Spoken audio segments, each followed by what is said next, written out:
President.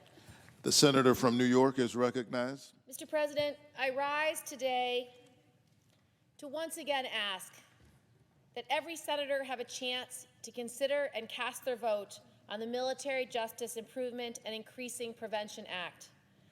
This bill would ensure that when crimes are committed in our military, that justice is delivered. This common sense reform, which has bipartisan, filibuster-proof support, moves the decision on whether to prosecute serious crimes to independent, trained, and professional military prosecutors, while leaving misdemeanors and uniquely military crimes within the chain of command. In other words, it takes the same approach to criminal justice that the military takes in most other areas of operation. It puts highly technical work in the hands of trained specialists. This is not a new concept. I first introduced a similar form of this legislation in 2013. And this is not a new idea that requires hypothetical thinking. This system, or a version of it, are already being used by our allies around the world to positive effect. Australia has moved charging decisions for serious crimes from the chain of command to the Director of Military Prosecutions, as has Canada, New Zealand, and Ireland. In France, charging decisions are made by lawyers, not by commanders. Germany tries military cases in civilian courts with civilian authorities.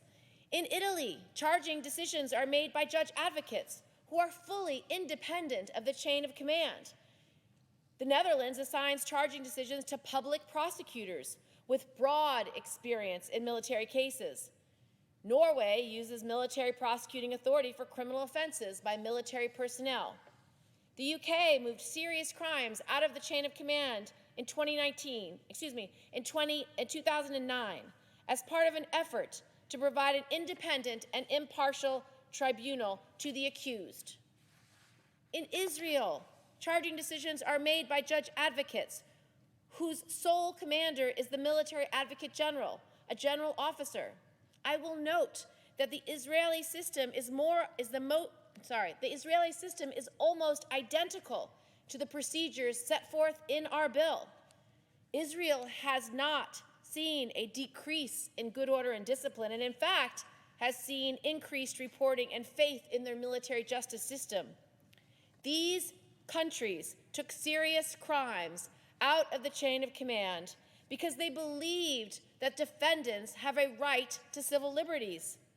They recognized that service members deserve a trial, not led by a commander who often has no legal experience or education, but by trained criminal lawyers. When they made these changes, they did not see a diminution in command control or the ability to maintain good order and discipline within their ranks. In fact, when we stop asking commanders to act as judge and jury in complex cases, they will have more time to focus on rebuilding the trust and cohesion among their ranks that we know is critical to military readiness. We pride ourselves on having the best military in the world. To maintain it, we need to do more to make it safe for everyone to serve. Our allies have already done this. Every day we don't act is a day we fall further behind on this front. This is a tried and tested system. It has delivered change for our allies that the incremental reforms put in place by the Armed Services Committee have not delivered to our service members. This reform has been tested, requested by survivors, veterans, and commanders, backed by experts in military justice, and supported by 65 senators. There is no reason to delay a vote on the floor any further.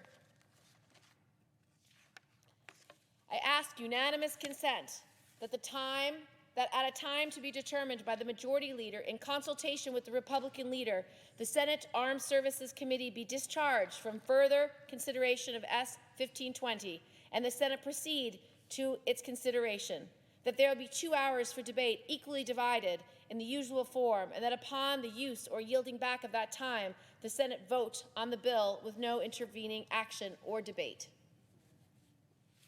Is there an objection? Mr. President, reserving Senator my from right Rhode to- Island is recognized. Thank you, Mr. President. Mr. President, for the reasons I articulated on Monday and remain, I think, accurate, I would object. Objection is heard. Mr. President, I would like to actually give some information to the chairman about what these other nations' leaders have actually said about this issue.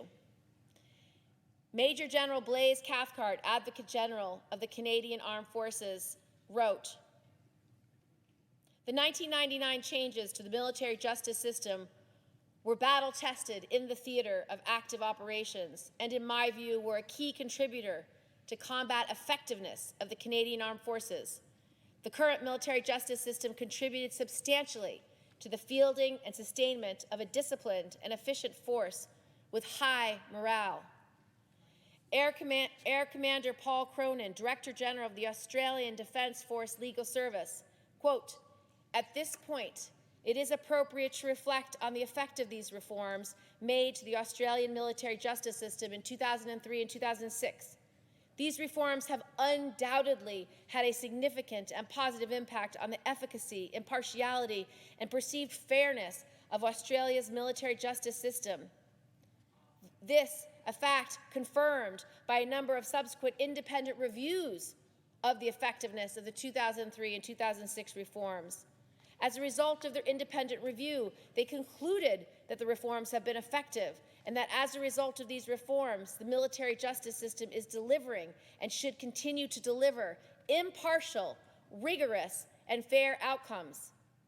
Enhanced transparency and enhanced oversight is substantially more independent from the chain of command and is effective in maintaining a high standard of discipline both domestically and in the operational theater." In the UK, Commander Andre Spence, Commodore Naval Legal Services, Royal Navy UK, quote, "Probably the most pressing question that you need answering from me, and if I may preempt it slightly at the risk of being too forthcoming, is what's the effect on command of our changes? How do they view it? Do they feel disempowered, disenfranchised? I have to say that the simple answer to that is no." Mr. President, I ask unanimous consent to enter this testimony into the record. Without objection. I yield the floor.